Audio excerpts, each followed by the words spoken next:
Photoshop, and I'm going to select this image that I've titled go2 raw image.cr2, and you'll see it's an image of an old wagon with a large tire out in the desert. And this is what we call a raw image, taken with my Canon Rebel EOS XT camera. I shot this several years ago, and with a raw image, it's a little bit different than a JPEG. With a JPEG, the camera is processing that photo into what it thinks looks best. With a raw image, it basically captures the raw data and all the metadata that goes with it, and allows us as photographers or Photoshop users to come in and be a little more creative and do the processing that one might do in the dark room to get a specific look that we might want. We get to be the one manipulating the image to what we think looks best. So I'm going to open this, and in Photoshop it's going to open into a dialog called Camera Raw, or Adobe Camera Raw. And you can see here it says Camera Raw at the top, version 14.5. There's my image. It looks a little washed out, and a raw image generally is not going to look very good until we come in and make some changes. Over on the right hand side, you'll see some panels with a bunch of sliders that allow me to come in and do some manipulation of this image and get it to where I think it looks good, or for a particular technique that I want to use. At the top of our panel, we see the histogram for the red, green, and blue channels. We see some information about the image, how it was shot, ISO 100, what the f-stop was, 7.1, the speed of the shutter, 1/100th of a second. There are a couple things here we can do. We could actually click Auto and let Camera Raw say, this is what I think this should be. I'm going to undo that. We can also make this a black and white image. Can undo that. And there are some color profiles here, one of which is monochrome, so you can strip the color out that way. If you're working for a portrait, or working on a portrait, you might choose portrait. If it's a landscape, scenery, then you could choose Adobe Landscape, and we'll do some settings specifically for that. We're just going to leave this set as Adobe Color, and we're going to look at playing with some of these sliders. So the white balance that's here is as shot, and we could say, well, this was shot in the daylight. That makes a little bit of a change to the image. Or maybe it's shot under some type of light, such as tungsten or fluorescent. There's also an auto setting here. I think there's a little bit of a blue cast. I'm just going to go back to the as shot. We can change the temperature and make it a little bit cooler or a little bit warmer. Go back to 4700. And same with the tint, we can give it a little bit of a green tint or a little bit of a magenta tint. This image looks a little bit overexposed to me, so I'm going to bring the exposure down a little bit. That'll make it darker. I'll go down to about negative 1.2. Same way I can bring the contrast either down or up. You can decide what looks best to you. I'm just going to bring it down a little bit. And then we have the highlights.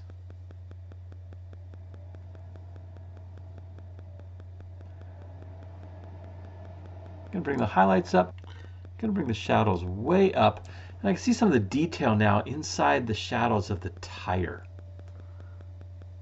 I'm going to bring the blacks down. And maybe the whites up just a little bit.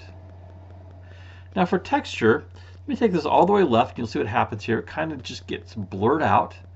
And here we basically are bringing in more sharpening. I want a little more sharpening here, but I don't want too much. I'm getting some ghosting effect. So I'll go about 16. Let's look at what the clarity does. So again, we can kind of blur everything together, or we can make things more clear. I'm not sure why you wouldn't want to make things more clear unless you're looking for a very special effect. So I'm going to bring that up to about 35. And then the dehaze takes all the detail out, or if we go to the right,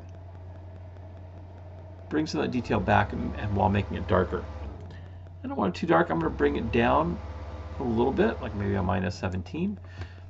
Now for an image like this, I got some great yellows back here. They're kind of dull. So I'm going to bring the vibrance up and look at those pop a little bit better, as well as the greens that are around the tire there with the weeds. Saturation, of course, we can take it all the way down and make it a black and white image. I'm going to bring it up a little bit as well and just kind of make everything pop just a little bit more. So again, we have full control of what this image is going to look like as we play around with these sliders. Now there's more information at the bottom here. You can play around with all these things. There's one here for effects. So we can add grain. And we can also add a vignette. We'll come back and add some vignette maybe in Photoshop. I would prefer to do that in Photoshop rather than here in Camera Raw. Take that back to 0.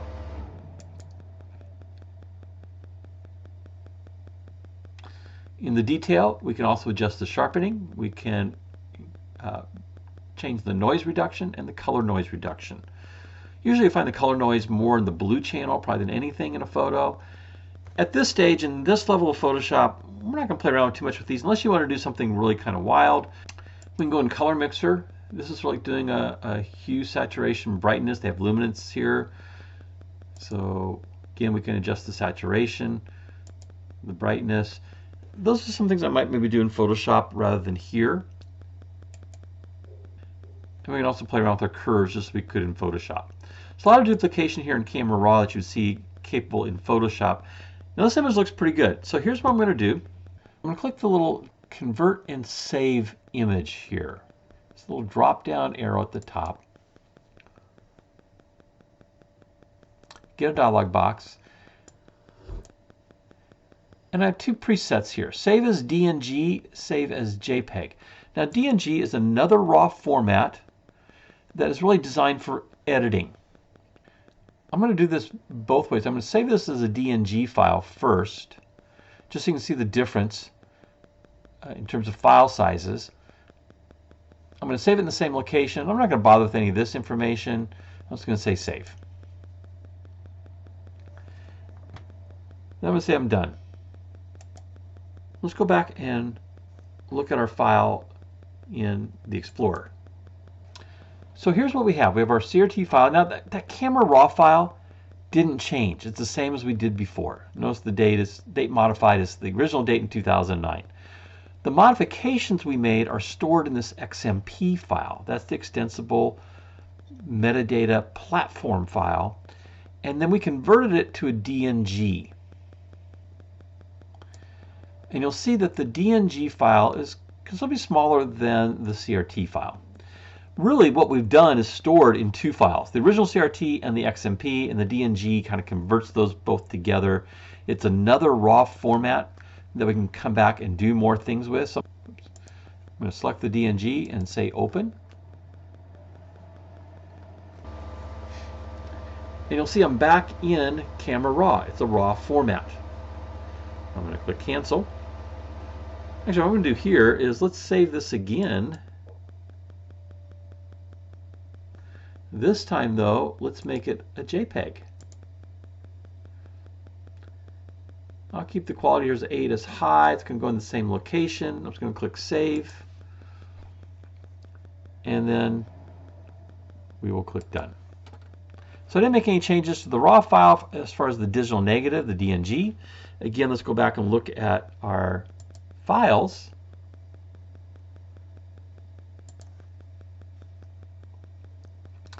So now I have that JPG file that's only about 2 megabytes compared to the original 14. It's much smaller. And of course, JPEG is a lossy format where it's stripped out a lot of information. We don't have the ability to go in and make those changes in Camera Raw to that anymore, but we can still manipulate it in Photoshop. So I'm going to go ahead and open that in Photoshop. I'm going to select the JPEG, open. And I want to put this maybe in, let's say we want to put it into Facebook. So the first thing I'm going to do is go to image size, and Facebook, the best size, highest resolution we can use in Facebook is 2048. That's the best size. I'll say OK. So I'm going to resize this down. Let's do something with this file as far as I'm going to add another layer to it. Let's just do a solid layer. We'll make it black. I'm going to select the mask thumbnail. Let's do elliptical marquee. Do an elliptical marquee, covers the center. And remember, I'm in the thumbnail here. I've got black as my foreground color. Let's go select, modify. I'm gonna feather that by, oh, let's say 80. And then I'm gonna fill the center of that mask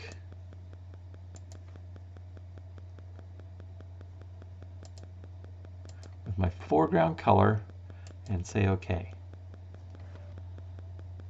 I'm going to go back to the black thumbnail, my solid color, and let's bring this down considerably. We can hide the ants, so Control D or Command D, and that contrast around the edges gives it a little more of a visual interest, I think. I'm going to take the text tool. I'm going to center my text at the bottom. I'm going to do Arial black. And I'm going to say South Mountain Park. And let's make that white.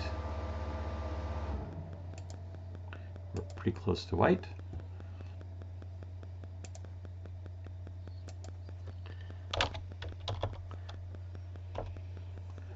(2009).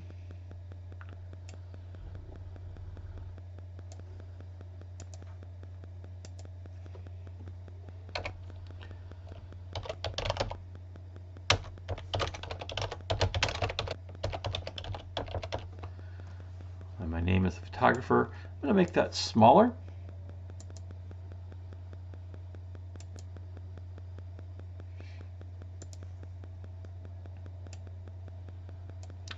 Position that, and I might also do a little bit of a drop shadow.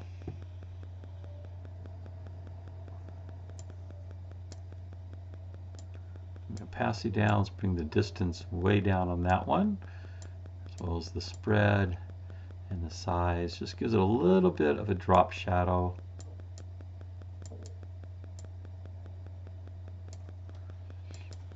And I'll say OK. Now the last thing I'm going to do is create a composite layer. So Control Shift Alt NE. Again on the Mac, it's going to be Command Option Shift NE. Have my composite layer. I'm going to go ahead and go File, Save As.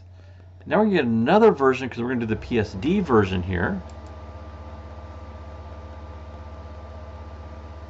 And once that's done saving, I'll go File, Save As, or Save a Copy. We're going to make another JPEG.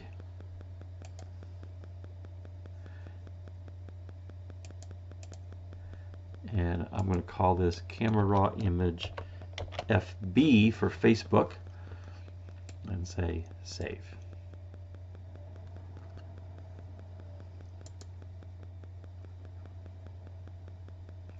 So that's how we can work with the raw image. Just a really brief introduction.